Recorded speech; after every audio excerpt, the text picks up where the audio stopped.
So when I first saw this, I thought to myself, there's no way this is real. This has to be a joke. This cannot be real. This cannot be ESPN's WNBA rookie rank. ESPN analysts talk about the WNBA all season, but the way they treated Caitlin Clark felt very disrespectful. Many people think the criticism against her went too far and became embarrassing.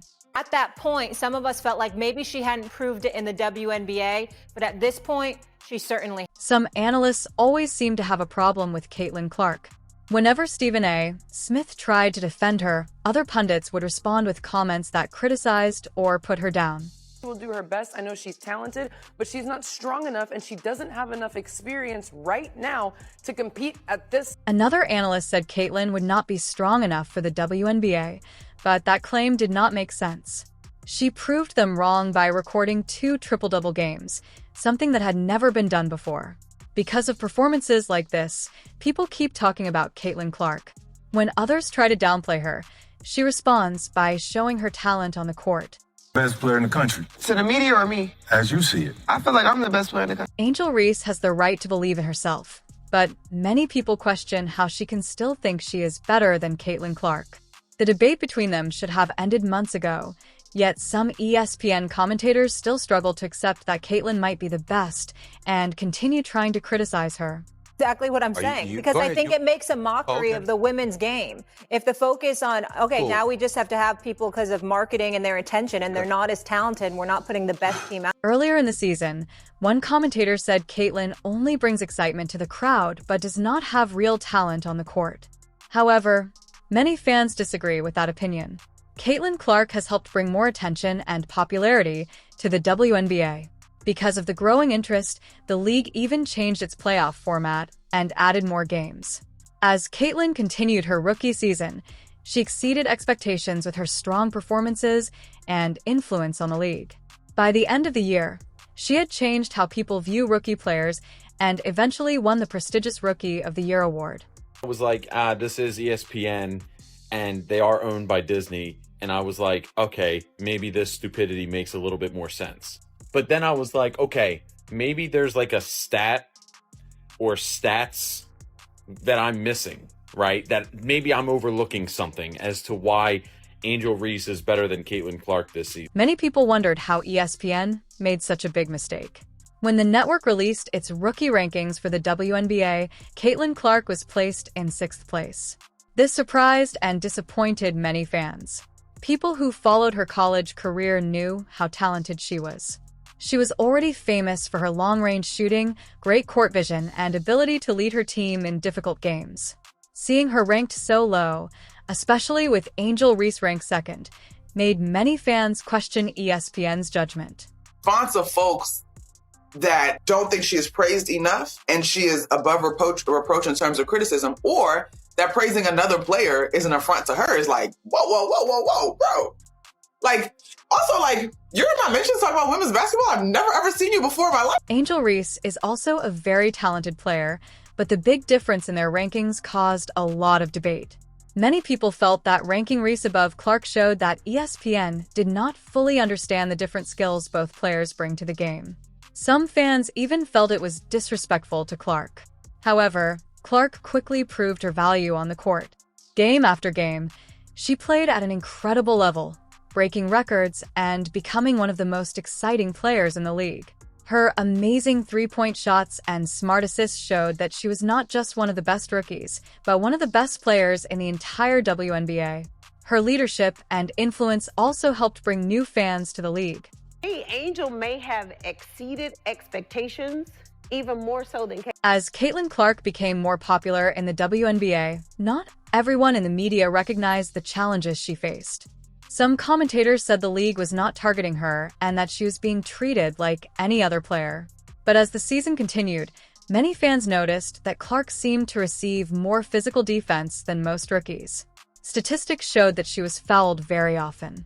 Opposing teams focused heavily on stopping her because they knew how dangerous she was on the court. Swoops all y'all other haters out there, and I'm gonna call you out, man. Because it's blatantly obvious why you're hating on the young. Even with this tough treatment, Caitlin Clark stayed strong and continued to perform at a high level. She kept playing well despite the constant fouls and physical defense against her. Her ability to stay focused and keep delivering great performances showed her determination and talent.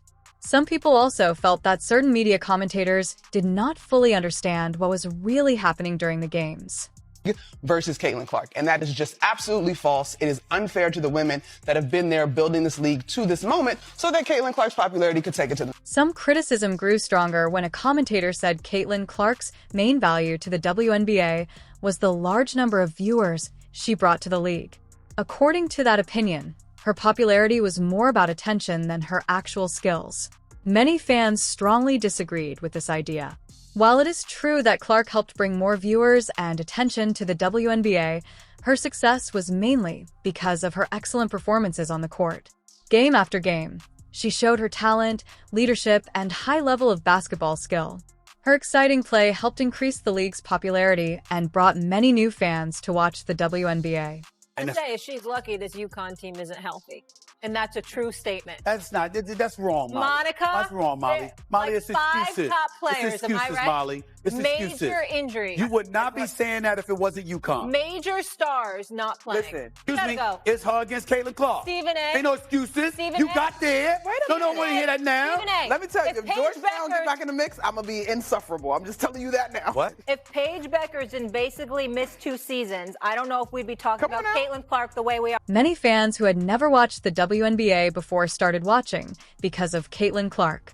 Her exciting style of basketball attracted attention from sports fans everywhere. She became one of the main topics in media coverage of the league. Game after game, Clark helped break viewership records and brought large audiences to WNBA games. Fans loved watching her deep three-pointers, clutch shots, and strong performances. Because of this, her games became must-watch events, and she brought a new level of excitement to the league. Molly, I said... Really, Molly? Wow. Really? Clark's presence also helped the WNBA grow by attracting new fans and creating a lot of buzz around the league.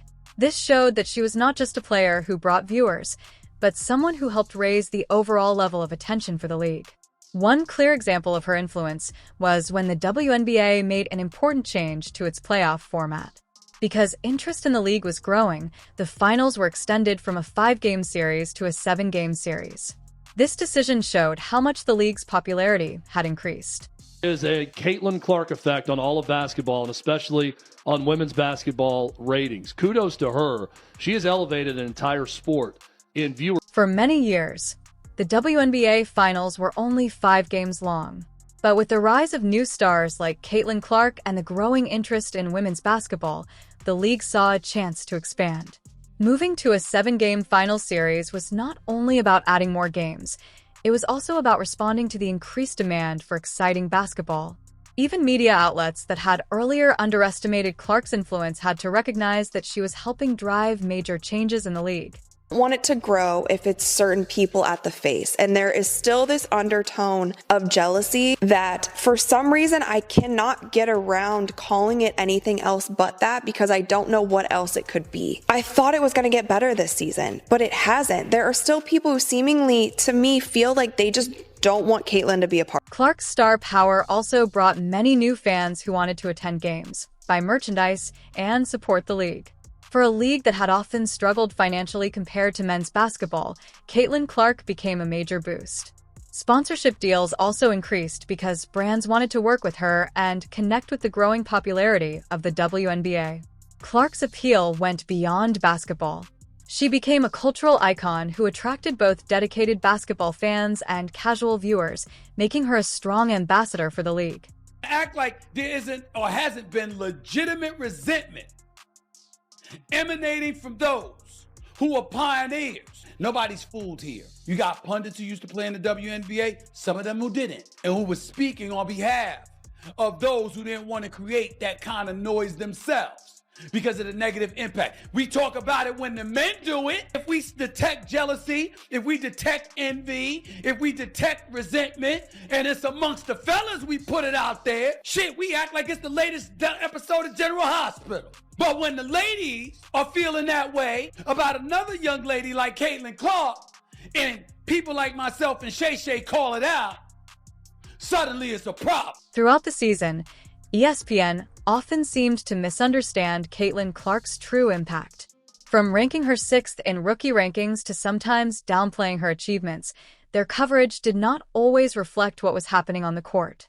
Even as Clark broke records, attracted new fans, and helped change the league, ESPN sometimes focused more on other players or minimized her influence. As a result, many fans felt that their analysis failed to fully recognize how important Caitlin Clark had become for the WNBA. Caitlin Clark's the most valuable, most important person in the WNBA this year and should have been unanimous rookie. By the end of the season, it became clear that ESPN had underestimated Caitlin Clark.